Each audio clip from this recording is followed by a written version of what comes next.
You know, you think a book that takes place in the 80s and 90s mostly and deals with a talking dragon wouldn't really work, but somehow it works really good.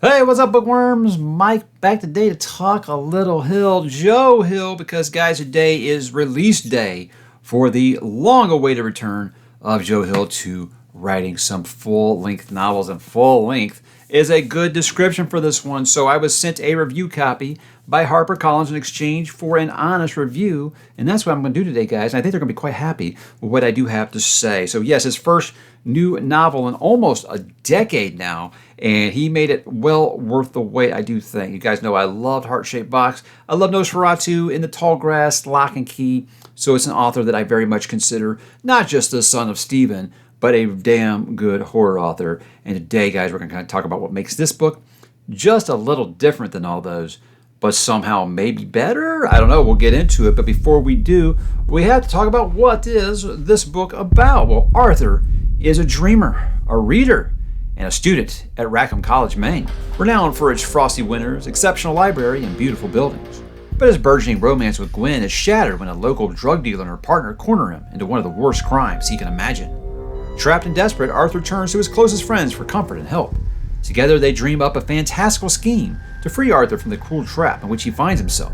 One suggests using an unnerving journal to summon a dragon to do their bidding. The others don't hesitate to join in an effort to smash reality and bring a creature of the impossible into their world. But there's nothing simple about dealing with dragons, and their pact to save Arthur becomes a terrifying bargain, in which the six must choose a new sacrifice for King Sorrow every year or become his next meal. Guys, this is King Sorrow, my most anticipated book of the year. So we're going to talk about, did it meet those expectations?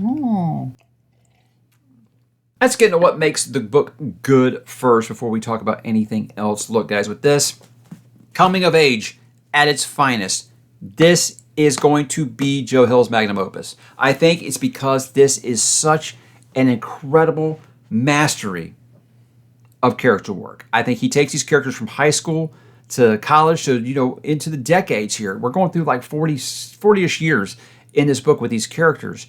And I think you feel like you know this group of friends by the end. I think this is why it's going to get the It comparisons, obviously, because of who his dad is. You'll get the It comparisons. I don't think it's like It, but it does have that group of friends where you feel like you're maybe that quiet one in the group that just kind of sits off to the side. They let you hang around anyway because you feel like you are part of this friend group as they're going through all these things. But with this character work, what really makes it work for me is these are far from perfect people. They make mistakes. These are damaged characters.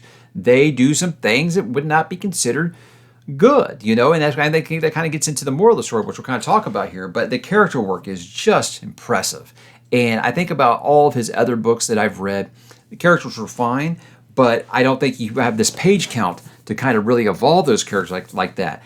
And I think a lot of people are going to think, hey, maybe this book could have been a little shorter. For me, if you're a character reader, absolutely not. You need all these pages to fill these six friends out. And I love that we get 6 parts in this book, and each one is a different point of view. That was my criticism at first, as I thought, it's dealing with Arthur like a whole lot here. And then you get to book 2, and you're like, okay, I can see what he's going to do here. And guys, it's brilliant the way that he does this. And again, the characters feel real, they feel damaged, they make mistakes, they're not perfect, and you still find yourselves wanting to root for them. To me, that says he's doing a really, really great character job. And I think it's such a great mix of characters and their stations in life that'll give every reader someone to say either that's someone I can identify with, or that's like someone that I was friends with at that period in my life, or maybe for years and for decades. And I love that. The pacing in this, I gotta say, it's very similar to Heart-Shaped Box in that it is never boring. I can't think of the one point where I said, this really needs to pick up. It was one of those like, my God, I can't believe I'm still only halfway through the book. But that's just because of the number of the pages in the story. But it was never because, the story feels so long, he doesn't need this many pages to tell it. I will be honest, I think this is the greatest compliment I can give to a book this long. I'd have read another 300 pages. It's kind of like The Stand or It, where I wouldn't have minded hanging out with those characters for another 300 pages and seeing how it went.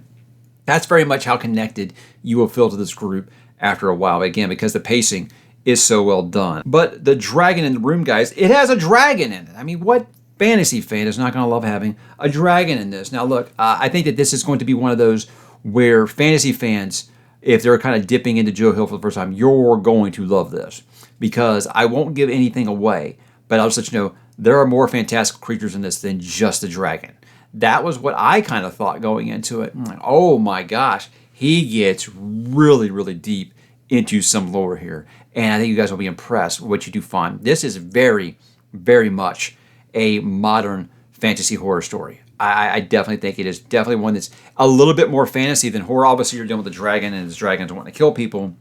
Of course, it's going to be some horrific things. And he's got some death scenes in here that are like, Jesus, man, what's wrong with you? Oh, yeah, you listened at bedtime. But no, I think fantasy fans are going to love this, man. I think that it's like, it feels like a love letter of sorts to Smaug, obviously, because you're going to have a talking dragon. I think I can see why someone brought up Beowulf with the comparisons and things like that. But just pretty much, it does feel like a love letter to all things dragon fantasy. And I think most viewers on this channel, that's something that you're into, I think. So again, I think if you're one of those people who's been like, I've been kind of thinking about trying Joe Hill, but I don't really read horror. I've only read fantasy. I think this is going to be great for you guys. You're going to love this. It kind of feels like a genre mashup in that regard. In that I feel like it's one part where it has like that traditional King style kind of coming of age under supernatural duress, and that's obviously where that's where I live. I love that. I love that stuff so much. But you also have like an action thriller. You got like mythical legend and folklore in horror. It just kind of keeps on changing up what it is, almost like a Dark Tower in that way. It doesn't quite go as off the path as Dark Tower does, but I'm just saying that where he feels like he said, I'm not going to be pinned to one genre here. I'm going to kind of throw it in a blender, mix it up, and seize what happens. And what happens is really, really great stuff. But I think at the end of this, it's a tale of moral question, in that you're asking yourself, are these characters the heroes or the villains? You really think about they're doing some stuff that might be kind of self-serving. Yeah, you think when I was a kid, I made some mistakes, and some mistakes that you're going to chase. You hear all the time. It's going on your permanent record. This is something that's going to follow you your whole life. Yeah, I think it's kind of definitely an analogy for that. But yeah, it will have you questioning. Hey, are these good people? I don't know, but I think that you find yourself wanting to see them succeed, and it's much like a Death Note kind of story, in that like, can you harness and control power like this? And I think therein lies the big question, of course. So I think it's bloody brilliant, and there are some bad things here we're going to talk about. And again, these might be things that are bad for you. They weren't necessarily bad for me, but I want to make sure I bring them up here and say if these are some things that bother you, you might want to watch out. Some are going to be put off by the length, guys. It's 900 pages long. It's a very, very long book. And yes, even though the pace is good, it feels long. I think anytime you read a book that's this long, you're going to be saying, oh my God, this book is so long. To me, where's the fire? Where's the race? Just take your time with it. Have a good time with it. Enjoy these characters. Enjoy this setting. I think you're going to have a great time if you just kind of let yourself go and don't be worried about the page count. I think that if you're a fantasy reader, nothing new to you. Have a doorstopper fantasy book. This is very much in that regard. When I first got it, I was like, is this what he's been doing for 10 years? He thought he had to write some book that was this long.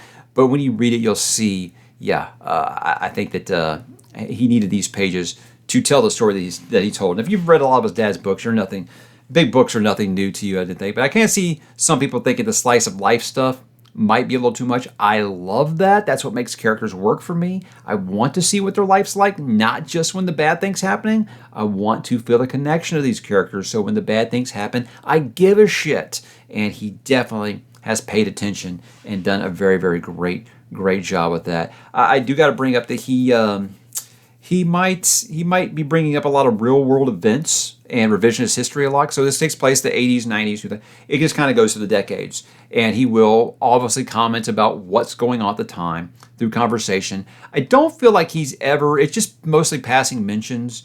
And, you think about things that you would say to your friends at that age and things like that. It's never really anything where he's like, hey, this happened. Oh my God, here's my personal political belief for 30 pages. He doesn't really do that. So I don't think it's going to bother you. But if you're just looking for like 100% escape, I think that it might annoy you a little bit. But I don't think it ever really gets to a point to where it's like, oh, God's just taking me out of the story. Because I'll be honest, that stuff drives me nuts. And it didn't really bother me with this one. But again, there are social issues mentioned in the book. There's talk about race, we talk about sexual orientation, we talk about class structure, the poor and the wealthy and things like that. it will come up. Again, I think if you've ever had a group of friends, that kind of banter can happen from time to time. But I don't ever feel like it's preachy or a kind of way that's going to make you feel frustrated, like the author's talking down to you. Never does that. And I think that's really, really impressive. He can do that.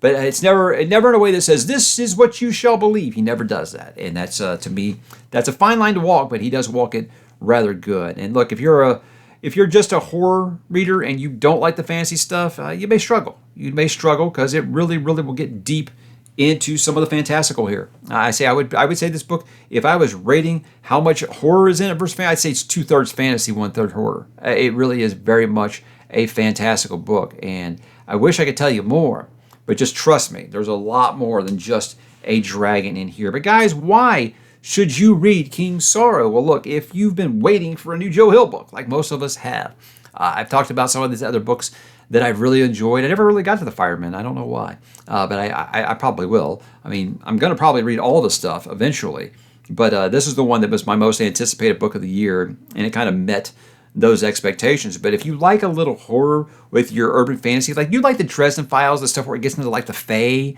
real deep and stuff, they could probably like what he does here. Might not go quite that deep, but he does really, really kind of go into some stuff that's like, wow, I never expected the book to go here. And it's really, really well done. So following characters through decades of their lives, that's something that always clicks for me. That's something you really enjoy, watching them go from, early 20s to, just let you see how far it goes. But through the decades of their lives and seeing how they change, seeing what happens to them as younger people, and then seeing what made them adults that they became, it's a great journey. Or if you're a fantasy fan, like I said, and you're looking to dip your toes into horror for the first time, this would be a great starter book, because I don't think the length of the book's going to chase you off. You like a lot of monsters and stuff, and that's what I talked about in that video recently about going from dragons to demons. This is an easy transition. This is an even easier transition because the dragon's still a dragon, so you still have a dragon in here. So it'll be a very, very interesting and easy transition, I do think, for you. But as for my final thoughts, guys, I love the theme of what happens to us as kids does form the adults that we become, and we carry that baggage with us our whole life. And this book made me, and it might make you, reflect kind of on some of the stuff that happened when I was kids, and it made me think about the adults that me and all my friends had became, because of the things that we did and experienced when we were kids. It'll kind of take you back, and to me, a coming of age story is great because it's like a time machine, and it can take you back to your youth. These characters are growing up in the 80s and 90s, man. That's my sweet spot. Gen Xers, this book's going to be a huge hit with you. And I think it's because, like, I kind of was joking with my kids the other day about, like, I'm old enough to remember when there was no internet, no smartphones, no Netflix, and it was a different time. And they sound like, wow, God, it was like the Stone Ages. And I'm like, you know what? It really wasn't that long ago. So seeing this book go from the times and the ways of thinking and watching that and technology kind of evolve through the course of the story, I think it'll take you on a trip down memory lane. The best way, it's not like a member berries kind of way, but in a way it's just like, oh my God, I remember that. I remember what it was like when we did this. Like, my God, remember we used to talk to each other and not stare at our phones? It was really, really amazing times. But I will say, guys, I think that the It comparison is a very lazy one. It is a very, very lazy one. However, I can see why people say it, just because you are dealing with a group of friends through the decades of their lives. Now, you're not flashing back and forth like in It. You're not fighting a big scary monster exactly. So I can see why people will make that comparison, but to me, no, it's not like It. And if his dad was a Stephen King, I don't feel like people will be making that comparison at all. However, I will say with Joe, it's easy to say now the apple did not fall far from the Stephen King tree, because I feel like I got my successor.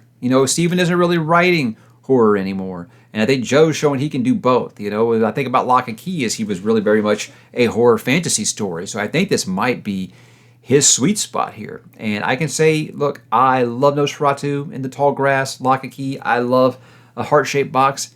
Novel, this is his best novel. It's not even close for me, because he does those things I love so much with his character work.